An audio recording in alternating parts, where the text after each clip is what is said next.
With Carlos Suarez, who is in Doral. Carlos, we understand you've been seeing a lot of flooding where you are?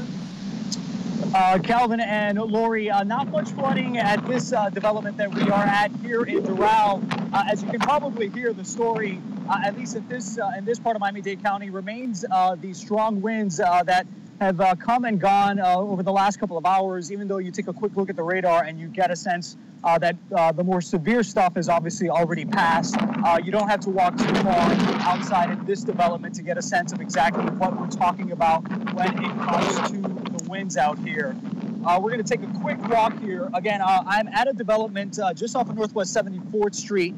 This is just east of the Turnpike, where, as you can see, much of the damage here are just downed palm fronds, as well as these rather large trees. This back part here that you're taking a look at, and I've got a flashlight with me because it is quite dark back here. You can see this tree that's been uprooted, basically torn right off of the ground out here. It's also got some minor flooding where this tree used to be at. You can see the foundation of it just wasn't strong enough to withstand some of these winds out here. This back part, as you can see here, just narrowly missed this one house that sits on the other side of this fence.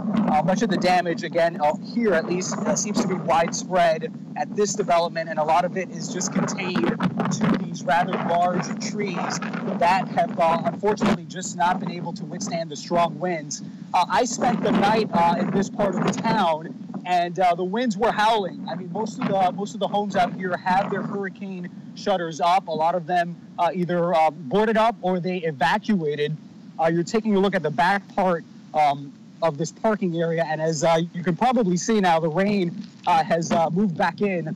This is kind of the pool area. The pool is difficult to see on the back part of that, but it did not flood out. There's a lake just beyond this shed here that also you can see where the water itself came up, but it never reached the back part of this development.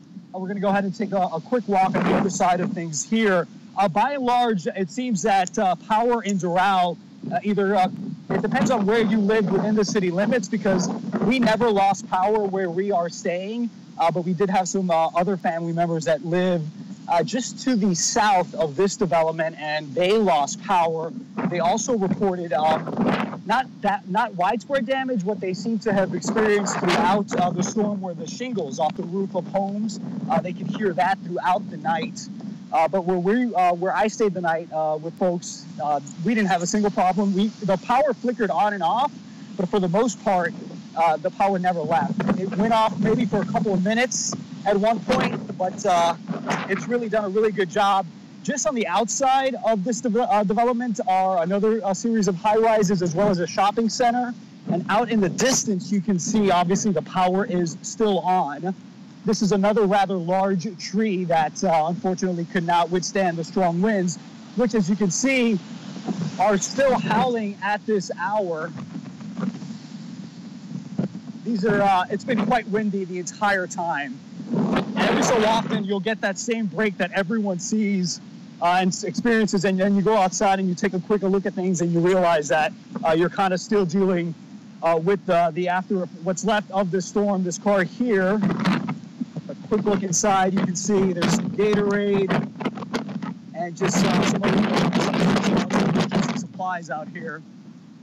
The only real damage that we've seen outside of trees are some cars that actually had a tree fall on it. We're going to go ahead and head in that direction.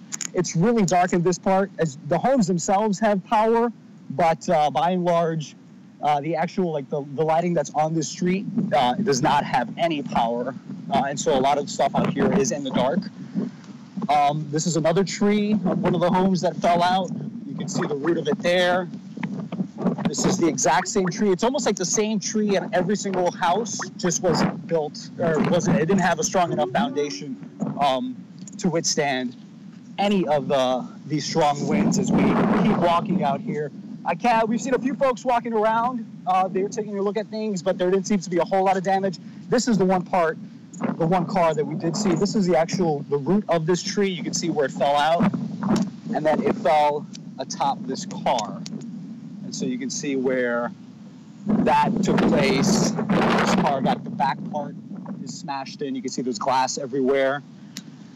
And not sure if anyone is home here because they've got the shutters up, and it doesn't seem like there is. At one point, there was one homeowner who came over to our house to let us know about a tree that was dangling pretty precariously. And we're going to go ahead and walk in that direction so I can show you exactly what the Pinto family did in the middle of the storm out here. This is just some more of the greenery at this location. Again, we're at a development just east of the Turnpike and Northwest 74th Street. By and large, a lot of these homes, as you can see, they still have power right here. They're taking down their shutter. No one seems to be here. A lot of these homes, either folks left or they're just inside. They haven't come out. All right, so this is kind of where we stayed at. You can see there's the SUV there. There was another car parked on this side here. This tree was dangerously close, and it was leaning over at one point, and the fear was, of course, that it would fall right on the car that's there. And so the folks here came out and they tied that one tree to two other trees back here. You can see there's one here, and then there's you can see they tied this one tree to that second to the other tree on that end, and then they just stretched out the two cables out, and then that kept that tree from falling itself. And then we were able to, in the middle of things, move the car that was here. And then these are just some of the sandbags that were filled ahead of the storm. Not much flooding to report on this end, just a whole lot of winds. And as I join you back here, Calvin and Lori, that is kind of the situation that we find ourselves in on this part of Doral. Again, we're in a development just east of the Turnpike and Northwest 74th Street, where tonight a majority of it still has power. The shutters are still up. The damage is contained to the fact that there are just a lot of trees that unfortunately were not able to withstand these strong winds. And so, of course, once sunrise comes out tomorrow, then, of course, the cleanup effort begins. But that's kind of the situation from here. I'll send it back to you guys. All right, Carlos Flores for us in Doral. Carlos, thanks a lot.